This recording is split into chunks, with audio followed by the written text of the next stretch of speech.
আসসালামু আলাইকুম, সকলকে স্বাগত জানাচ্ছি। আমি আহসান উদ্দিন নোমান। আমরা ফাইবারে যারা কাজ করে থাকি তারা অনেক সময় কাজ চলাকালীন অবস্থায় বায়ারকে কোনো কিছু না ইনফর্ম করেই, কোনো কিছু না জানিয়ে আমরা জব ডেলিভারি দিয়ে দিই। আর এটার মাধ্যমে শুধুমাত্র তাকে ডিরেক্ট জব ডেলিভারিটি দেওয়ার মাধ্যমে সে অনেক সময় বিভিন্ন ধরনের সমস্যা হয়ে গেলে থাকে আর কি।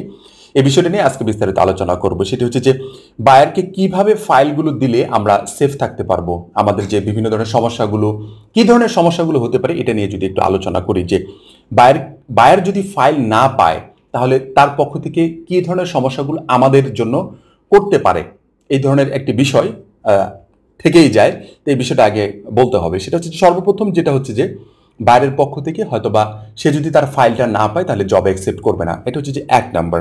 দ্বিতীয় নম্বর টপিক হচ্ছে যে জব অ্যাকসেপ্ট না করে সে কিন্তু ওখান থেকে একটা রিপোর্ট করতে পারে। এটার জন্য সমস্যা হতে পারে, আমাদের আপনার একটি ওয়ার্নিং আসতে পারে, অথবা আমাদেরকে ফাইবারের পক্ষ থেকে রেস্ট্রিক্টেড করে দিতে পারে। এই ধরনের সমস্যাগুলো সাধারণত হয়ে থাকে যদি ব্ল্যাঙ্ক ডেলিভারি সে অ্যাকসেপ্ট করে, এই টাইপের কিছু একটা, অথবা রিপোর্ট করে। ব্ল্যাঙ্ক ডেলিভারি করাই মানে হচ্ছে অ্যাকসেপ্ট করা, মানে সে যদি ফাইলটা না পায় ওখান থেকে তখন ব্ল্যাঙ্ক ডেলিভারি এটা বোঝাবে সে, তখন আপনাকে একটা রিপোর্ট দেওয়ার সম্ভাবনা বেশি আছে এবং কি ওটাতে ক্লিক করলে একটা রিপোর্ট চলে আসবে আপনার নামে। তৃতীয় নাম্বার যে বিষয়টি সেটা হচ্ছে যে সে যদি বুঝতে না পারে ওখান থেকে যে তার ফাইলটা তাকে দেওয়া হয়েছে, তাহলে অবশ্যই আপনার জবটা ক্যান্সেল হওয়ার সম্ভাবনা অনেকটাই থাকে। চতুর্থ নাম্বার যে বিষয়টি সেটা হচ্ছে যে বায়ার রেগে রিভিউ খারাপ দিতে পারে। এই চারটি বিষয় আমাদের জন্য খুবই নেগেটিভ।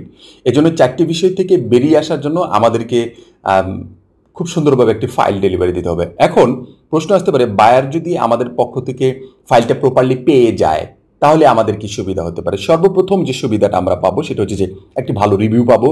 দ্বিতীয় নাম্বার যে সুবিধাটা সেটা হচ্ছে যে ভবিষ্যতে আমাদেরকে কাজ পাওয়ার একটা মানে আশ্বাস সে দিবে, পাশাপাশি সে একটা অপরচুনিটি করে দিবে যে ভবিষ্যতের জন্য আমাদেরকে কাজ দেয়। তৃতীয় নাম্বার যে বিষয়টি সেটা হচ্ছে যে অন্যকে রেফার করবে। যদি সে আমার কাছ থেকে খুব সহজে একটি বিষয় পেয়ে যায়, মানে আমাকে যে কাজটুকু সে দিয়েছে, ওভারঅল কাজটুকু যদি সহজে পেয়ে যায় তাহলে অবশ্যই পরবর্তীতে অন্য কাউকে রেফার করবে।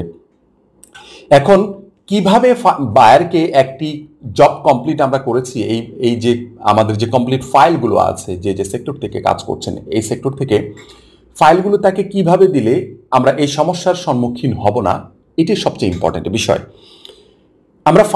আমি বলি ফাইলটা আমরা তিনভাবে দিব।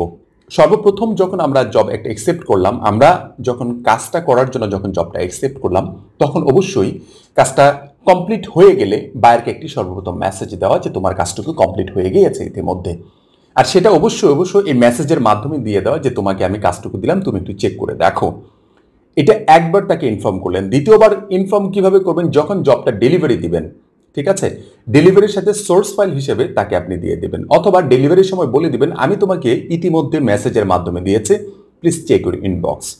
আর আপনি যখন ডেলিভারি দিবেন তার কাছে কিন্তু ইনবক্সে এটা যাবে না, তার কাছে একটা আলাদা নোটিফিকেশন যাবে, একটা নোটিফিকেশন বার আছে আলাদা, ঠিক আছে, ওই জায়গাতে নোটিফিকেশনে যাবে। হয়তোবা এমন কিছু ক্লায়েন্ট আছে যারা সহজে বুঝতে পারে না যে এটা আমার নোটিফিকেশন, এটা আমার ইনবক্স, অনেকে বোঝে না, আমি এটা আমার অভিজ্ঞতা থেকে বলছি, তখন একটা সমস্যার সম্মুখীন হয়ে যায়।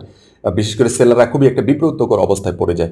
এই জন্য চেষ্টা করবেন আগে তাকে একটা মেসেজ দেওয়ার জন্য। দ্বিতীয়ত তাকে যখন ডেলিভারি দিবেন, ডেলিভারিতে যদি যারা বিশেষ করে গ্রাফিক ডিজাইন নিয়ে কাজ করেন তাদেরকে সোর্স ফাইল দেওয়ার একটা অপরচুনিটি আছে, সেখান থেকে সোর্স ফাইলটুকু দিবেন। যদি এটা সম্ভব না হয়, অনেকের ক্ষেত্রে এটা হয়তো সম্ভব না, হয়তো কাস্টম অফার পাঠালে এটা হয় না, তখন আপনি কি করবেন, এই মেসেজের মাধ্যমে, ডেলিভারি মেসেজের মাধ্যমে বলে দেবেন যে please check your previous message. আপনি প্রিভিয়াস মেসেজগুলো চেক করেন, সেখান থেকে আপনি আপনার কমপ্লিট ফাইলগুলো পেয়ে যাবেন। এইটা দেওয়ার পর আপনি অবশ্যই যখন তার কাছে নোটিফিকেশন যায়, অনেক সময় নোটিফিকেশন চেক করতে না পেরে অনেক সময় মেসেজ চেক করে যে দেখে আমার এখানে মেসেজ এসেছে কিনা, তখন আপনি কি করবেন, ডেলিভারি দেওয়ার পরে তাকে আবার আরেকটি মেসেজ দিবেন যে আমি তোমার কাজটি ইতিমধ্যে মেসেজ দিয়েছি, পাশাপাশি তোমাকে ডেলিভারি দিয়েছি, তারপরেও আবার তোমাকে নিশ্চিত করার জন্য যে তোমার কাজটুকু পারফেক্টলি আমি করেছি এবং এই যে সোর্স ফাইলগুলো এটা তোমাকে নিশ্চিত করার জন্য আমি তোমাকে আবারও একটি মেসেজ দিলাম, আশা করি তুমি আমাকে রেসপন্স করবে। এই যে তিনটি মাধ্যমে আপনি যখন একজন ক্লায়েন্টকে প্রপারলি আপনি আপনার ফাইলগুলো আপনি দিতে পারবেন, আমার মনে হয় কোনো ক্লায়েন্ট আপনার কাছ থেকে খারাপ কোনো মানে অভিজ্ঞতা নিয়ে কখনো যাবে না, আর আপনাকেও কোনো খারাপ অভিজ্ঞতার ভিতরে ফালাবে না। এটা আমার মানে বাস্তব অভিজ্ঞতা থেকে বলছি। আমি আবারও আপনাদেরকে স্মরণ করে দিচ্ছি যে চারটি বিষয় খুবই গুরুত্বপূর্ণ।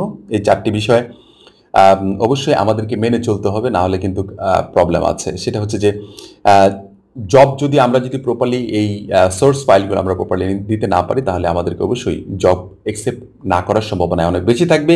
দ্বিতীয় নম্বর যে বিষয়টি সেটা হচ্ছে যে অ্যাকসেপ্ট না করে সে যদি বলে যে আমি ব্ল্যাঙ্ক জব আমাকে ডেলিভারি দিয়েছে, এটার জন্য একটা রিপোর্ট চলে যাবে, সেটার জন্য আপনার কাছে ওয়ার্নিং আসতে পারে।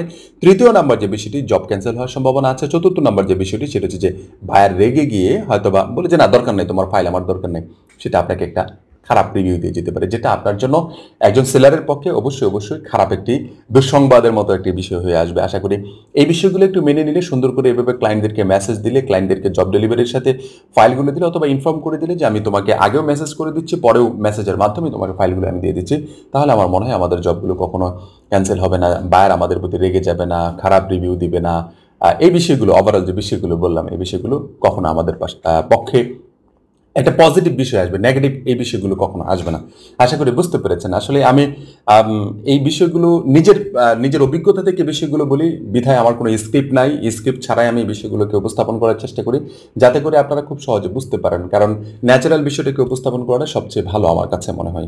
আশা করি বুঝতে পেরেছেন। যারা এখন পর্যন্ত আমাদের চ্যানেলটিতে সাবস্ক্রাইব করেনি, অবশ্যই সাবস্ক্রাইব করে পাশে থাকবেন, পাশে থাকা বেল আইকনটিতে ক্লিক করবেন, যাতে করে নতুন কোনো ভিডিও দেওয়ার সাথে সাথে আপনারা পেয়ে যান।